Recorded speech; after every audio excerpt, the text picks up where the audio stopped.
Neoliberal capitalism. Neoliberal capitalism. Neoliberal capitalism. Neoliberal capitalism. Neoliberal capitalism. Neoliberal capitalism.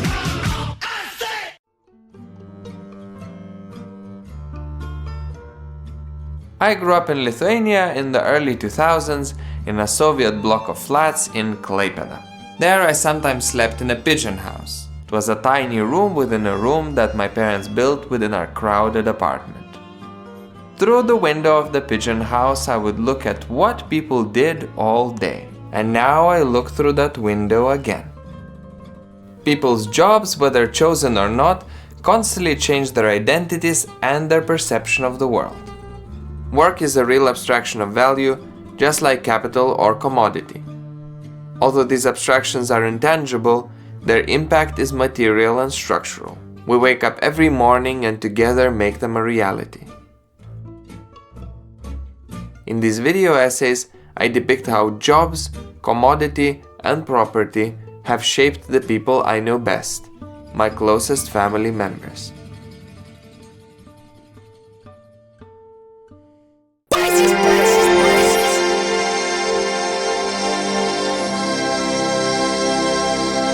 In the previous video, I described my aunt's complete entanglement with her job. In this one, I look at my mom's life, outside and on the periphery of employment. Like my dad and my aunt, most of my mom's life was spent in Klaipėda, the port city of Lithuania that I also grew up in. My mom has not spent much time participating in the job market. In her 30s, her bipolar disorder was recognized as a disability, and this significantly reduced her possible rate of employment.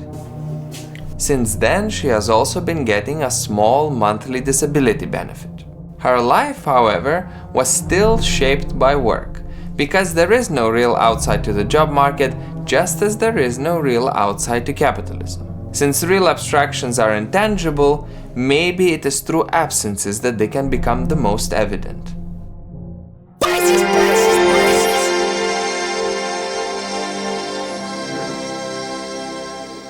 Before any employment, my dad wanted to be an artist. My aunt wanted to be a theater actress. My mom also wanted to be an artist. She didn't get into the Vilnius branch of the Art Academy. He did not get into the Vilnius branch of the Art Academy because she couldn't afford the bribe, because he did not pass the entrance exam, and the competition was tight.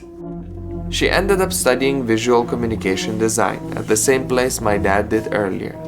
In retrospect, she said she would have wanted to be a painter or an art restorer. The expectation for a late Soviet artist was to get a job in some factory making necessary ideological communication, like signs and posters. My mom was not particularly thrilled, but expecting self-fulfillment through work was not exactly commonplace, whatever the official ideological position of the state. My parents met at the academy. My dad was helping my mom with university work, taking part in a common practice called slaving, which kept the academy community tightly knit even after graduation. It involved alumni helping out current students with their projects, unpaid and unofficial. Taking part was not obligatory but expected. It was also a way to start families and tighten relations for getting hired later. At the academy, my mom's taste was respected by her peers, and this started developing her relationship to aesthetic judgment.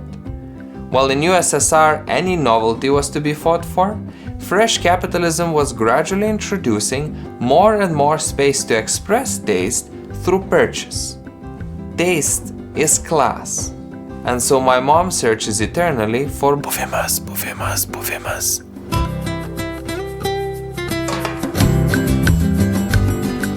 She first heard of buvimas in a TV interview with the Lithuanian theater director Eimuntas Nekrošius. He used it to describe his rehearsals.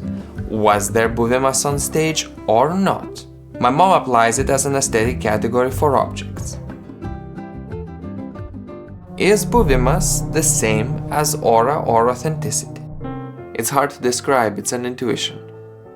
In USSR, few interesting clothes were available, so my mom and my grandma would combine, color, transform existing simple garments into new ones. After the independence, new fashion products slowly started coming in, but they were often too expensive. Second-hand shops with imported clothes, sometimes even from Germany, also appeared. Just that in order to sanitize the clothing, some foul-smelling, extreme cleaning products were used, and the shops stank of them. My aunt still has that association with second-hand clothing. Can a mass-manufactured object have buvimas? Very unlikely. What about online shopping?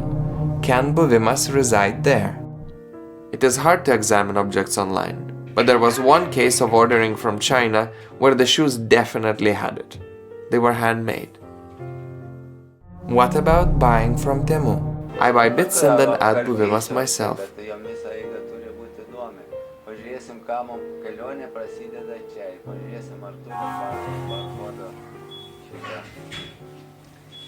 Can an object not have buvimas and then acquire it through your relationship with it? Very rarely. Usually I can tell straight away. And if I do fall in love with it, I will pretty much love it forever. Commodities are commonly described in Marxist theory as objects with both use and exchange value, and by economists as objects made to be sold on the market. Commodification is then an ongoing process that imbues an object of a different kind with the potential for exchange, and it gives it monetary equivalence. The ability to strategize commodification is then a necessary alchemical skill for making money. As the sociologist Georg Simmel would sum it up, exchange is not a byproduct of the mutual valuation of objects, but its source. Why collect buvimas? Is it still the shadow of scarcity looming over, or is she trying to battle the overwhelming and alienating effects of the abundance of global markets? She is trying to remove objects from the market, to singularize them, to preserve their buvimas. Is my mom trying to decommodify? Cultural theorist Sion Nye talks about the gimmick as a vernacular form of capitalist aesthetic judgment. The gimmick either promises too much and delivers too little, or overworks what it has promised.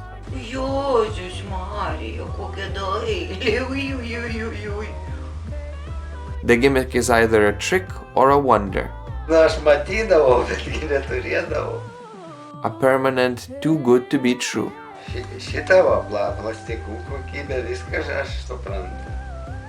Are global online marketplaces palaces of gimmick? Could my mom recognize a gimmick? Can a gimmick have buvimas? This year over the holidays I was looking at the wrapping papers for gifts that my mom bought from Temu and noticed they were AI generated. So were some of the cards my parents printed out. I showed them how you can tell from the way the text gets mushed and meaningless. My mom explained she was first excited and then slowly got completely disenchanted with AI generated pictures. Who, tricks who, and when? Nothing but to take the trick as genuine, but more on commodities and gimmicks in later videos.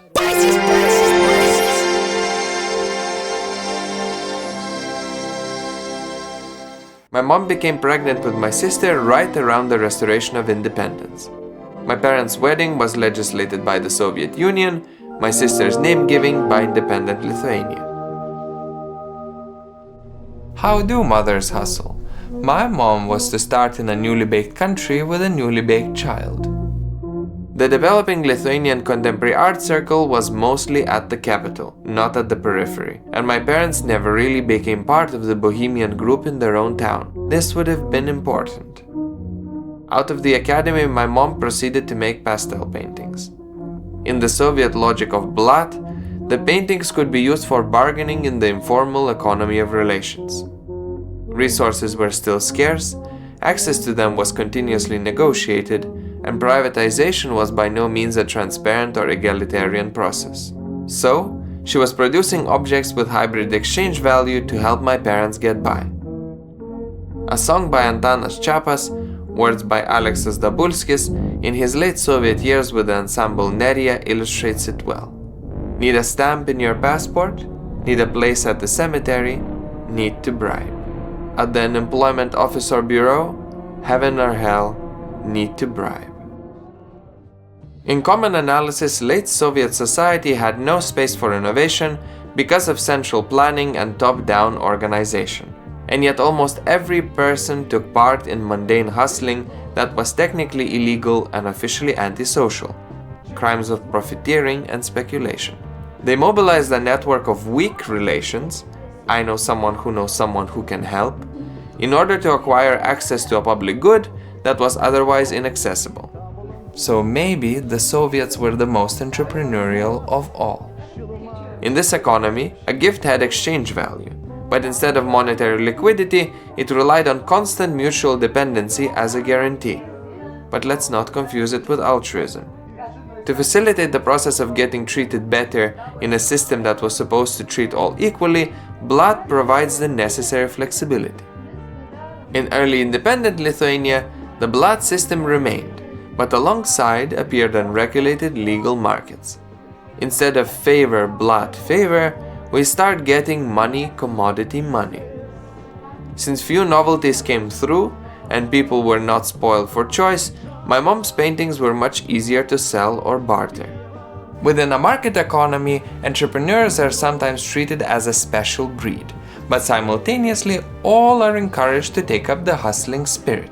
The hustling skill that was necessary for survival in the Soviet economy should have come in handy under capitalism, and it did for many. But what did not translate? My parents did try.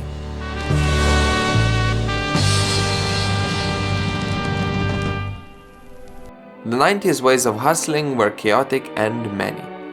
Besides the proliferation of unregulated ephemeral businesses, salonai also started popping up. This was the evolution of the early communal market set up in sports halls and such, where people sold, en masse, goods imported mostly from the Eastern Bloc, particularly Poland. Salonai were everywhere and sold almost anything. My mom took her paintings there, my dad took his photographic prints on glass. They were not particularly successful, but she did sell one for 500 lite.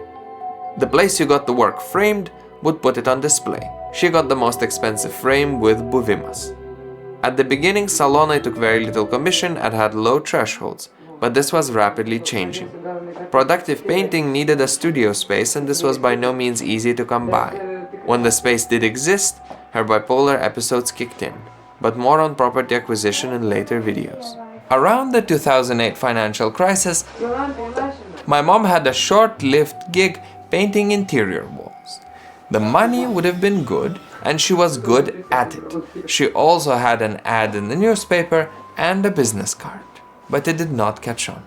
Maybe the difference between the Soviet and the capitalist forms of entrepreneurship is the difference between tactics and strategies. Soviet life required entrepreneurial tactics in order to survive, but because of the century-planned economy that had guaranteed continuity, the need to strategize and mitigate risk was different. Under market conditions, there was a need for a much more complex skill of being able to map out speculative futures, both downturned and upturned counterfactuals. And then there was the social network that my parents didn't expand or keep up. Now my mom makes Christmas toys, gifts of affection, and a new way to use her skills. She's been crafty all her life. She's also thinking of selling them, of turning it into a business. But who will manage the business for her? Who will run an Etsy shop? We should, shouldn't we? She's thinking to start off making totes using crochet tablecloths that she can get for cheap from a local second-hand store.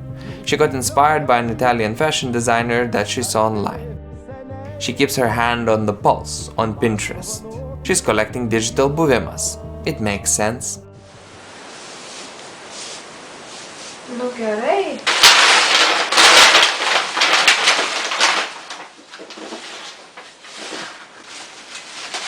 Kaip fainiai, toks dydis, kur svajonių dydis, kur norėjosi kokiai košelė biškį didesnė. Labai gražu. Gražu. Tokia jūros spalvos.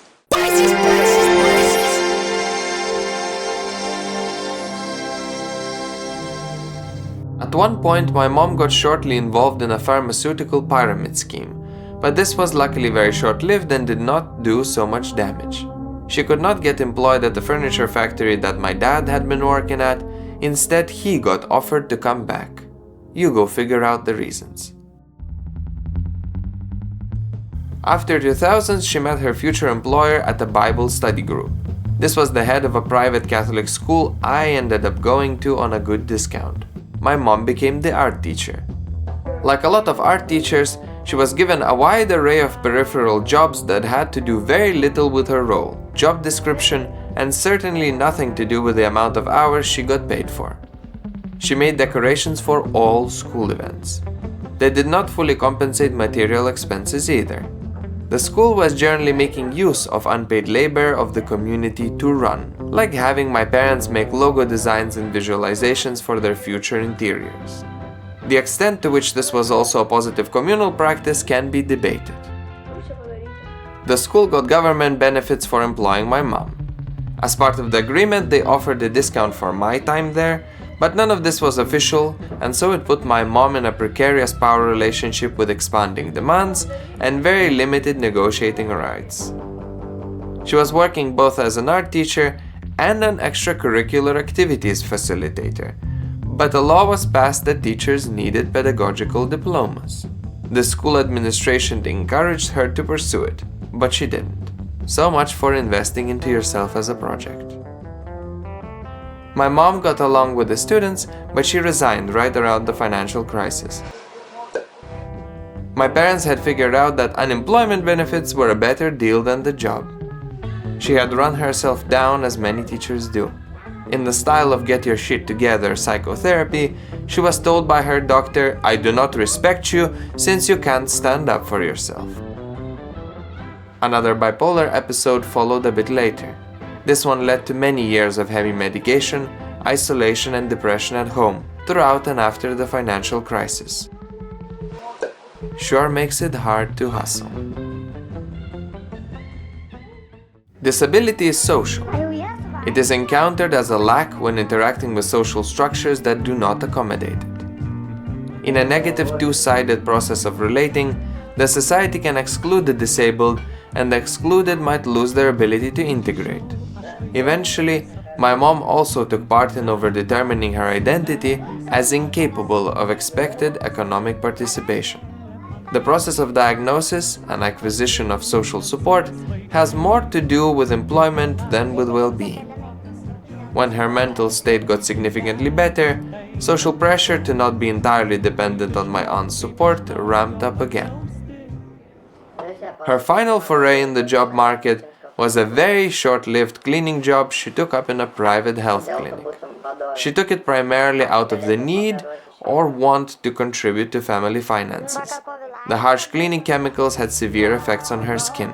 The spaces were huge, the hours were long, the expectations were intense, and she had not worked for many years prior.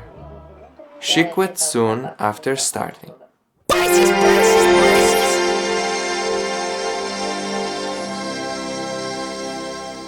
Graeber argues that work is often seen as opposite to play. It seems to be necessary to provide an experience of directly influencing your immediate reality. Employment shapes identity, relations, and social value. But, lest we forget, there do exist other frames of temporal organization and direction of attention, like ritual.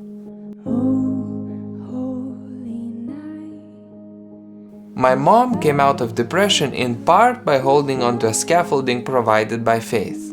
In religion, my parents tried to find the structure, community, and shared sense-making they had not constructed otherwise.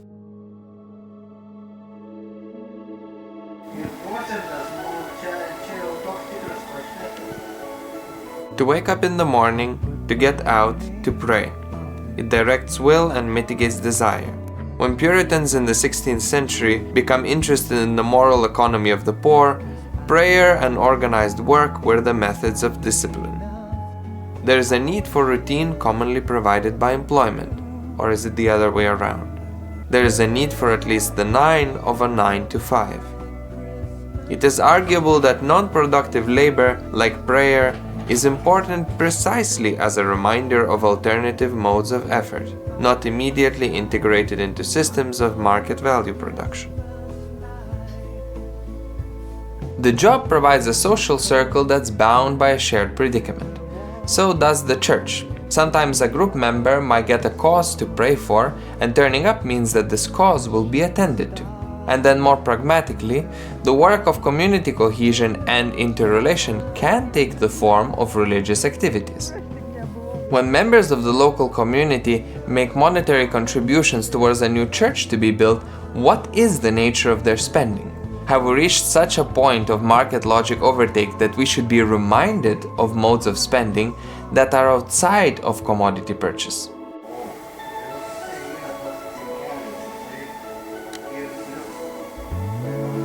One of the two ways in which people find their job useful is that it produces social value. While the definition of social value is up for grabs, here it can be loosely described as the improvement of life for someone somewhere.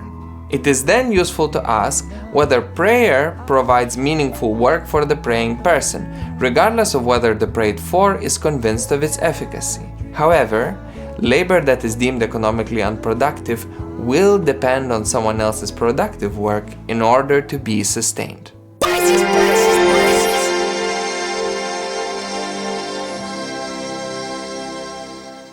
Throughout her married life, my mom had fulfilled the caring needs of the household, cooking and cleaning, but also decorating and furnishing. And so she has also always been working. The relation of this work to what is deemed the economy proper, its gendered nature, and expectations are all to be continuously deconstructed. Even more so for a person labeled outside of normal economic participation. The expectations concerning paid employment are state-regulated, but housework, reproductive, emotional, relational labor has always been ideologically organized alongside. David Graeber traces how jobs, particularly the unlikable, clearly only by necessity jobs, start being understood as a necessary period of human development.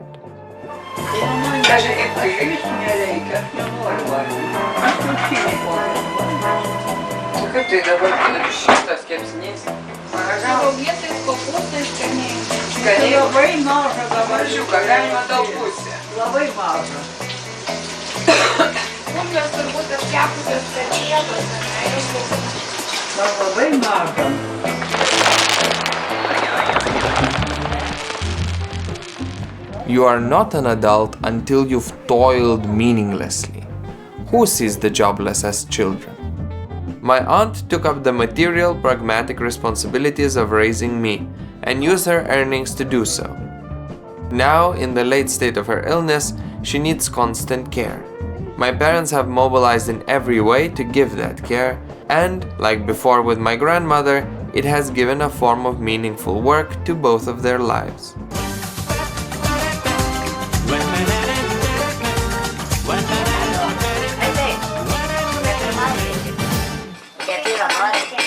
Here operates a moral economy. My mom is thankful to be paying off debt to my aunt in care. What has faith got to do with it?